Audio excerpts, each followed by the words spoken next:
Continuando entonces con la temática de la interferencia y particularmente de los interferómetros, que como les decía son aparatos que se construyen de forma tal de que experimentalmente nosotros podamos tener y observar interferencias. Tenemos entonces un interferómetro muy famoso que es conocido como el interferómetro de Young, y es famoso por dos razones, ¿no? Primero, por su sencillez. Segundo, porque pues permite ver de una manera relativamente sencilla el fenómeno de interferencia. Y tercero, porque es un interferómetro que se utiliza mucho a modo de ejemplo en la mecánica cuántica. Entonces, la idea del interferómetro es realmente fácil, porque usted solo tiene una fuente muy similar al de Fresnel, pero ahora las ondas van a incidir sobre una barrera la cual tiene dos orificios que son realmente muy pequeños comparados con la longitud de la onda que está incidiendo sobre dicha barrera. La separación de esos dos orificios la llamamos A, y mire que, de acuerdo al principio de Huygens, recuerden que cada frente de onda se comporta como una nueva fuente emisora de ondas, lo que hace que en este punto y en este punto se originen nuevas ondas. Entonces aparece una segunda onda y aparece una tercera onda, y esa segunda y tercera onda van a interferir porque se encuentran en la misma región en el espacio y en el tiempo, dando lugar a la aparición de los fenómenos que ya hemos explicado de interferencia, básicamente interferencias constructivas e interferencias destructivas. Usted acá tendría una pantalla, y que sobre esta pantalla nosotros vamos a mirar la interferencia resultante de la interacción de estas dos ondas. Básicamente veríamos algo como esto: regiones donde hay máximos, mínimos, máximos, mínimos, máximo, mínimo, máximo, mínimo, máximo. Entonces, esto sería lo que se miraría. Por ejemplo, si esto fuera, bueno, cualquier onda lo va a satisfacer, pero si esto fuera una fuente de luz y esto fuera una pared, y acá tendríamos la zona de barrera, aquí tendríamos la barrera. Entonces a este otro lado veríamos esa interferencia con el interferómetro de Young. Mire que ese experimento se realizó en el laboratorio.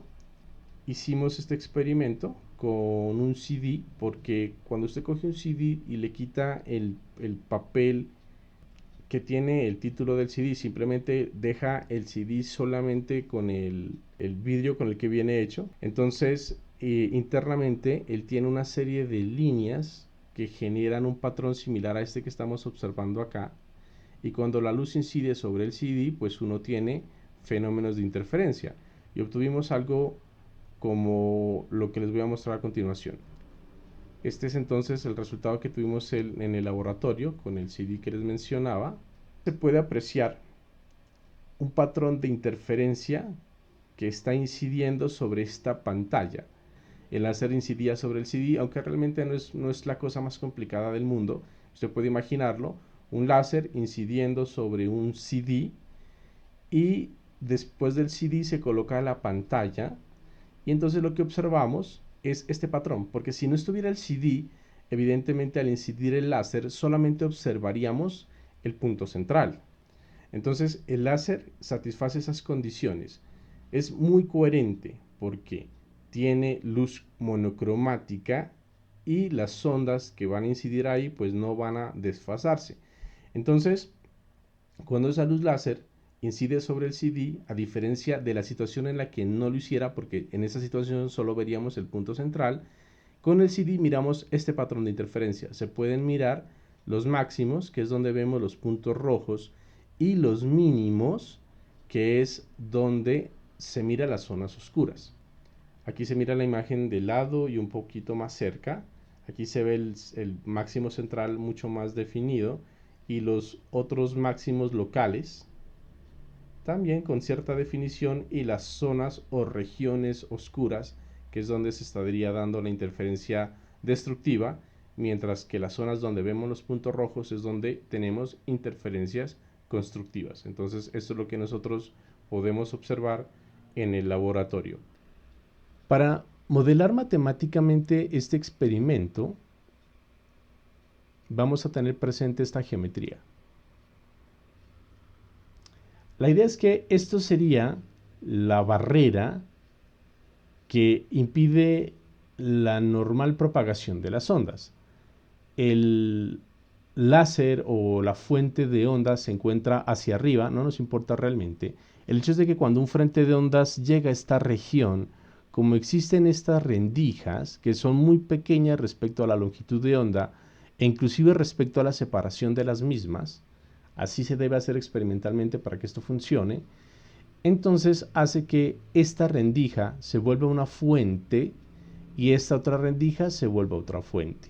Como las dos ondas provienen de una misma onda, las dos ondas que se generan a partir de esta rendija y a partir de esta otra rendija, entonces estas dos fuentes son fuentes altamente coherentes. Y aquí se produce una onda, aquí se produce otra onda, las que nosotros vamos a tener que generan rayos que se van a ir hacia una pantalla y esta pantalla se encuentra a una cierta, la pantalla se encuentra a una cierta distancia d respecto a la barrera. Las distancias R1 y R2 son las distancias que debe recorrer el rayo para llegar hasta este punto P, que es un punto particular sobre la pantalla y que está representando a los diferentes puntos sobre la misma. Lo que queremos determinar es si P corresponde a un punto de un patrón de interferencia constructiva o de interferencia destructiva. Eso pues ya miraremos haciendo uso de las condiciones que se miró en el video respecto a la interferencia. Y entonces ese rayo recorre una distancia de magnitud R1, este otro recorre una distancia de magnitud R2. A es la separación de las rendijas.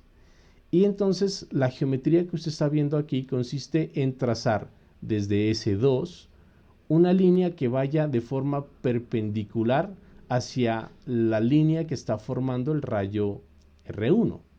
O sea que esto es perpendicular a esto, hacia que aquí tenemos un ángulo de 90 grados. Y este ángulo que se está formando aquí es un ángulo que nosotros llamamos teta. Este otro ángulo pues es un ángulo auxiliar, es un ángulo alfa, para poder probar que este ángulo que aparece aquí también es teta. Y ese es teta porque mire que si este más este dan 90 grados, pero este y este son perpendiculares porque esta línea punteada es paralela a esta. Entonces este y este son perpendiculares, entonces este y este también son perpendiculares. Así que si yo sé que teta más alfa da 90 y alfa más lo que sea esto también da 90, indudablemente este ángulo debe ser igual a este otro ángulo. O sea que tenemos que esto es teta. Y aquí, dada la condición de la geometría, recuerden que les estoy diciendo que esta separación realmente es pequeña con comparada con estas distancias. A es pequeña comparada con D, pero al mismo tiempo estas dos rendijas son muy pequeñitas comparadas con A. Eso hace que no haya mucha diferencia entre este ángulo que usted está observando aquí y este ángulo que usted está observando acá. Eso es geométricamente hablando muy aproximado, o sea que yo puedo asumir de forma aproximada que este ángulo que usted observa aquí también es teta. Asimismo, mire que aquí se me forma un triángulo. Este triángulo es un triángulo rectángulo y esta distancia que tenemos aquí pues sería la magnitud de A por el seno de teta. Yo creo que es claro para todos ustedes porque esta distancia que va desde aquí hasta este punto que estoy señalando en la pantalla sería A seno de teta. Pero también dado que la geometría nos permite considerar que estos son diferencias muy pequeñas, a pesar de que hice el dibujo así de una manera exagerada para que se observase, yo puedo garantizar que esta distancia que tenemos aquí simplemente la puedo considerar como R2 menos R1. Es claro que la distancia entre el origen y el punto P la estoy llamando X y ya tengo todas las condiciones para comenzar a trabajar la matemática de este asunto. Por un lado, estoy diciendo que A debe ser muy pequeño comparado con D. Recuerde que A es la distancia entre las dos fuentes y D es la distancia entre la mediatriz entre las fuentes y la pantalla. Entonces, les estoy diciendo que esa magnitud de R2 menos R1 debe ser mucho menor que la unidad. Realmente en la práctica lo es una cantidad muy pequeña. Ahora, ¿esto qué quiere decir? Que la onda que se generó en la fuente C1 comparada con la onda que se generó en la fuente S2 prácticamente van a tener la misma amplitud, porque pareciera como si las dos ondas se estuvieran generando desde la misma fuente, ¿no? Porque si estoy diciendo que esto es tan pequeño, en la práctica S2 está tan cercano a S1 que pareciera que las dos ondas se están produciendo por una sola fuente. Entonces yo puedo decir que la amplitud si sub 1, 0 aproximadamente es la amplitud si sub 2, 0, recordando que estas son las amplitudes de las dos ondas que se generan por esas dos fuentes. Entonces, cuando vimos interferencia, aprendimos que por principio de superposición, esas dos ondas van a generar una única onda que va a tener una cierta amplitud. Recordemos que la expresión para esa onda que se está generando, particularmente para su amplitud, es la siguiente. Esta es la ecuación que se tiene para una onda total que se está produciendo a partir de dos ondas. Entonces, las dos ondas tienen sus amplitudes. Esta es la onda resultante por principio de superposición, pues se corresponde a la suma de las ondas, pero demostramos que su amplitud satisface esta relación en términos de las amplitudes de las dos ondas y del ángulo de desfase entre esas dos ondas. Mire que si yo estoy diciendo que la amplitud de la onda 1 aproximadamente es igual a la amplitud de la onda 2, a partir de esta ecuación, yo tengo lo siguiente. Voy a llevar esta ecuación allá abajo para hacer uso de ella. Entonces observe que si esto y estos son iguales, esto y estos son iguales, nosotros podemos hacer álgebra de esta expresión y obtener este resultado. Y entonces yo puedo reescribir esto de una manera también relativamente sencilla, pero por conveniencia así. Y esto claramente es igual a esto. Delta medios más delta medios es delta, y esto lo hemos escrito así, única y exclusivamente por conveniencia. Entonces aquí yo tengo el coseno de una suma de dos ángulos. Recuerde que en esta suma del coseno sería coseno de este por coseno de este menos seno de este por seno de este, dándome un coseno cuadrado de delta medios menos un seno cuadrado de delta medios. Por eso es que lo hicimos, para poder hacer esa parte algebraica. Vamos a escribir ese resultado. Y finalmente observe que aquí aparece 1 menos seno cuadrado. Y este 1 menos seno cuadrado me da coseno cuadrado. Entonces tendríamos coseno cuadrado más este coseno cuadrado me daría 2 veces coseno cuadrado de delta medios. Y ese 2 con este 2 me da 4. O sea que tenemos raíz cuadrada de 4 veces coseno cuadrado de delta medio.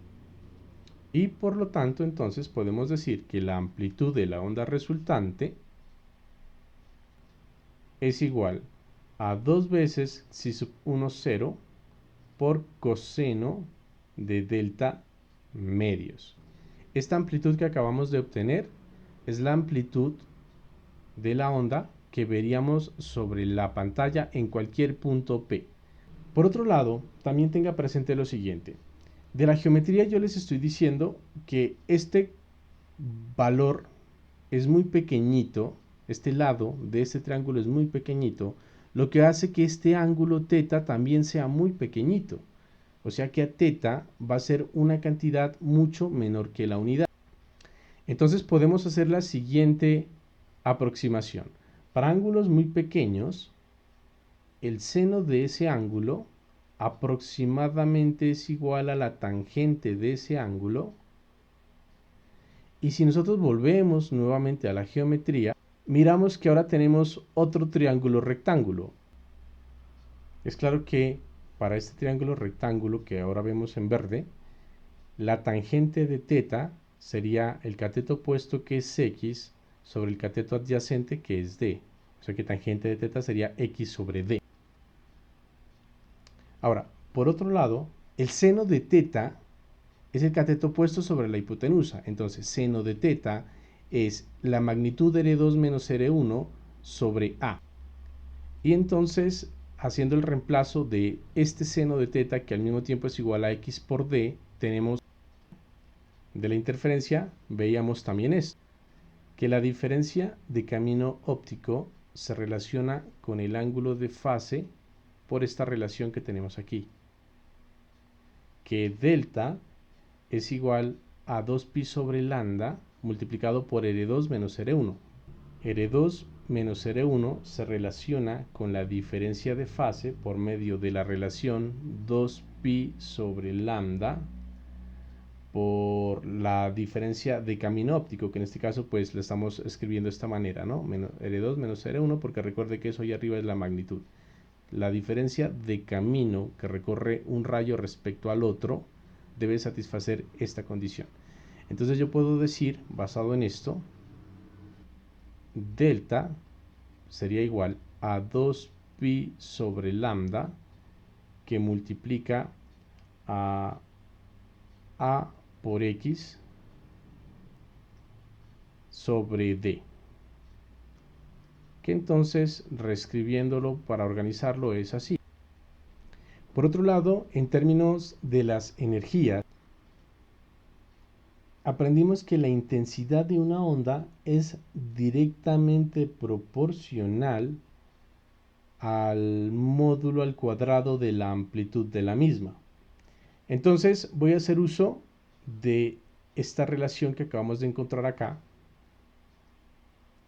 para tener la intensidad. Estoy diciendo que la intensidad es proporcional a esta cantidad al cuadrado, que es lo mismo decir que es proporcional a esta cantidad al cuadrado. Entonces, al ser proporcional, debe haber un factor de proporcionalidad, que simplemente va a ser I sub 0. El 2 pues va a entrar dentro de ese factor de proporcionalidad, me refiero a este 2 que vemos aquí, y quedaría, bueno, estas dos cantidades realmente entran dentro del factor de proporcionalidad y me quedaría coseno al cuadrado de delta medio. Entonces, si hacemos uso del resultado que acabamos de obtener para delta, indudablemente vemos que el álgebra es muy fácil y que al reemplazar delta en esta ecuación, este 2 que aparece aquí se cancela con este 2 que aparece acá y simplemente nos va a quedar pi por a por x sobre d por lambda. Entonces ahí tendríamos el valor de la intensidad de la onda y mire que esa intensidad quedó siendo función de x, que si nosotros miramos la geometría nuevamente, al ser la intensidad función de x, entonces miramos que va a estar variando en tanto varía x y varía en términos de una función coseno cuadrado. Y la función de coseno cuadrado también es periódica. Por eso usted tiene lugares donde hay máximos, mínimos, máximos, mínimos. Y por otro lado, tenga presente que x a su vez es función de este ángulo. O sea que yo puedo también decir que esa intensidad es función del ángulo, donde evidentemente I sub 0 pues sería esa función evaluada para un ángulo que vale 0. Es decir, es la intensidad que nosotros tendríamos para el caso en el que el haz de luz viene directamente y de forma normal hacia la pantalla, que me daría el ángulo θ igual a 0 aquí. O sea que I sub 0 es la intensidad del máximo que llamamos principal. De acuerdo a lo que acabamos de obtener, Entonces uno tendría es un patrón de este estilo. Si yo pienso en la intensidad respecto a la pantalla, y ahora les voy a demostrar que aquí irían una cantidad que es A por X sobre D por lambda, para que simplemente en vez de hablar de X yo tenga lugares donde hay máximos, entonces, o mínimos. Entonces donde están los máximos los voy a enumerar. Entonces, como eso es una función coseno cuadrado, obviamente no es negativa, la intensidad no es negativa, pero al ser coseno si es periódica, se tendría lo siguiente. Tendríamos entonces un patrón de esta manera. Hagan cuenta que esta es la pantalla. Estos son los lugares donde tenemos un máximo, otro máximo, otro máximo, otro máximo, otro máximo, así hacia el lado izquierdo. Esto me está midiendo la intensidad y sub 0 es el valor a este ángulo, o sea, ángulo 0. Y tendríamos para las diferentes intensidades máximas que miramos nosotros en el patrón de interferencia, me refiero a estas posiciones. Cada uno de estos puntos rojos hace referencia al 1, 2, 3, 4 hacia la derecha, menos 1, menos 2, menos 3, menos 4 hacia la izquierda y el central. Cabe resaltar que en la vida real, a pesar de que aquí en teoría que la intensidad de todos debería ser la misma, todos deberían de tener la misma intensidad, en la práctica observamos que realmente la mayor intensidad corresponde al valor del centro y el resto va a tener energía mucho más pequeña. Y eso es porque hay otros efectos ópticos relacionados que hace que si bien sí se ve el patrón de interferencia, se mira la periodicidad, a la larga pues no se va hacia los infinitos, como esta imagen nos lo está sugiriendo. Eso pues ya obviamente recuerde que la teoría corresponde a un cierto modelo que procura describir lo más aproximadamente posible el experimento real. Mas, sin embargo, cuando se hacen las medidas experimentales, los resultados obtenidos por este modelo, además de estar mostrando que el comportamiento sí es lo que básicamente y a grosso modo se mira en esa pantalla experimental, también la parte numérica corresponde muy fielmente a lo que la teoría predice. Ahora, para hacer un análisis de los máximos y los mínimos, recordemos nuevamente que en el caso de máxima intensidad, que es donde tenemos la interferencia constructiva, delta debe satisfacer que es igual a 2n veces pi. Pero al mismo tiempo, recuerde que por acá obtuvimos esta relación. Por un lado, tengo que delta es 2pi sobre lambda por R2 menos R1 y por el otro lado R2 menos R1 lo puedo escribir de esta manera en términos del ángulo θ. O sea que si yo combino estas dos relaciones, yo también podría escribir que delta es igual a 2pi por A sobre lambda por seno de θ. Es claro que este 2 con este 2 se va, este pi se va con este pi, y finalmente tenemos que A por seno de θ es igual a n veces lambda. Esta condición, que es la condición para la interferencia constructiva, es muy importante. Por ejemplo, en física del estado sólido se le conoce como condición de Bragg, y esa es la que permite en esa área mirar cómo es la estructura cristalina de los materiales. Por otro lado, también nosotros teníamos esta cantidad, delta es 2pi sobre lambda por A por X por D, que viene siendo esta que también la tengo encerrada a la derecha. Y esto estamos diciendo que para interferencia constructiva debe ser igual a 2n veces pi. Análogamente podemos cancelar el 2, podemos cancelar el pi, y de aquí yo puedo obtener una expresión para X. Podemos conocer, a partir del conocimiento de la longitud de onda, de la distancia de la barrera hacia la pantalla y de la separación entre las fuentes, la aparición del valor de X en el cual vamos a tener un máximo. Y miramos que esos máximos no son continuos, están cuantizados. Está una vez esta cantidad, dos veces esta cantidad, etcétera. Por eso es que miramos entonces ese patrón. Cada uno de estos puntos y la distancia respecto al cero satisface esta ecuación que estamos viendo aquí. El primero, cuando n vale 1, pues sería este primero que observo aquí a la derecha o este otro que observo a la izquierda. Al final de cuentas, esto en magnitud me da los valores de la izquierda o los valores de la derecha.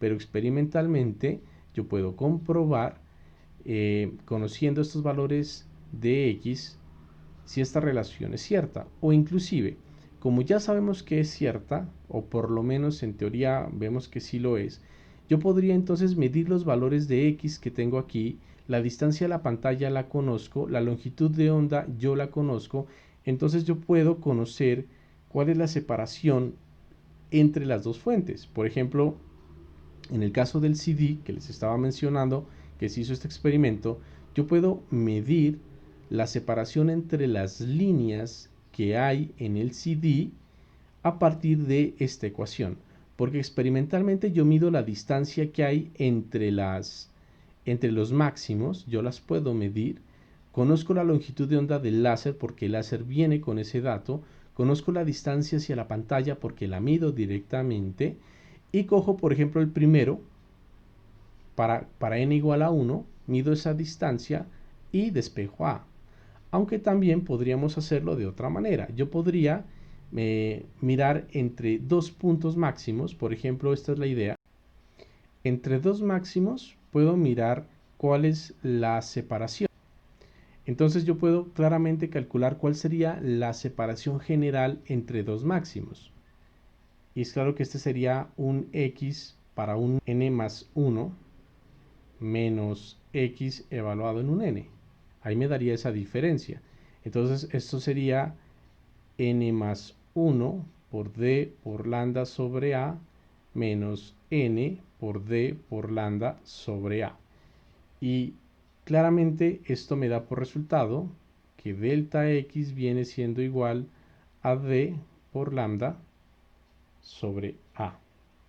Entonces experimentalmente yo puedo medir esta diferencia porque la mido directamente de la pantalla, es fácilmente medible. Conozco la longitud de onda del láser, de las ondas producidas por la fuente. Si es un láser, pues el láser me da ese valor.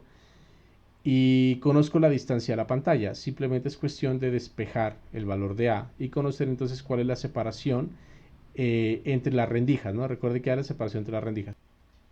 A modo de ejemplo, nos dicen que en un experimento similar al de Young, las dos rendijas están separadas a una distancia de 0.8 milímetros y que se iluminan con luz monocromática de una longitud de onda determinada. Y el diagrama de interferencia se observa sobre una pantalla que se encuentra a 50 centímetros de las rendijas. Nos piden determinar la separación entre dos máximos. Lo primero que vamos a hacer es sacar los datos. Nos dan la distancia entre las dos rendijas, que es de 0.8 milímetros. O sea que esto nos dice que A es de 8 por 10 a la menos 4 metros. Recuerde que uno procura siempre pasar eso a unidades SI. Nos da la longitud de onda. La longitud de onda es de 5.9 por 10 a la menos 7 metros. Y nos dan la distancia entre las rendijas y la pantalla. O sea, nos están dando el valor de D. Estos son 50 centímetros, que de una vez lo voy a escribir como 0.5 metros. Nos piden entonces, basado en estos datos, determinar la separación entre dos franjas brillantes, o sea, entre dos máximos. Y acabamos de calcular que la separación entre dos máximos, delta x, estaba dada por d por lambda sobre a. Como todos los datos son conocidos, simplemente es cuestión de hacer el reemplazo. Cuando usted reemplaza esos datos, obtiene como resultado 0.37 milímetros.